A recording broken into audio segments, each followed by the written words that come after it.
పుష్ప సినిమాను తలదన్నేలా స్మగ్లింగ్ చేస్తున్నారు అక్రమార్కులు. పోలీసుల అంచనాలకు ఏమాత్రం అందకుండా మద్యం రవాణా చేస్తున్నారు. తాజాగా ఢిల్లీ పోలీసులకు పట్టుబడిన ఘటన అధికారుల కళ్లు చెమర్చేలా చేసింది.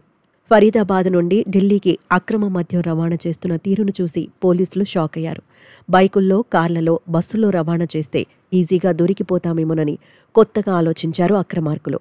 రవాణా కోసం వాహనాలకు బదులు ఏకంగా ఒంటెలను ఉపయోగించారు.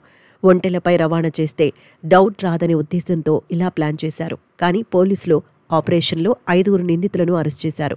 42 కార్టన్ల అక్రమ మద్యం, 24 బీరు బాటిళ్లు, 3 ఒంటెలను స్వాధీనం చేసుకున్నారు.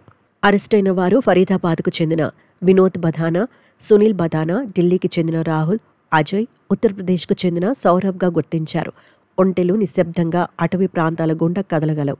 వాహనాల మాదిరిగా రోడ్లు అవసరం లేకపోవడంతో అనుమానం రాకుండా రవాణా చేయడానికి ముఠా ఈ పద్ధతిని ఎంచుకున్నారని deputy commissioner of police Ankit Chauhan తెలిపారు. యాంటీ ఆటో థెఫ్ట్ స్క్వాడ్కు అందిన సమాచారం ఆధారంగా సంగం విహార్ అటవీ ప్రాంతంలో పోలీసులు గస్తీ కాసి మరీ అర్ధరాత్రి సమయంలో అనుమానాస్పద కార్టన్లతో ఒంటెలను అడ్డుకున్నారు. 5 నిందితులను అక్కడే అరెస్ట్ చేసి మద్యం సరుకును స్వాధీనం చేసుకున్నారు.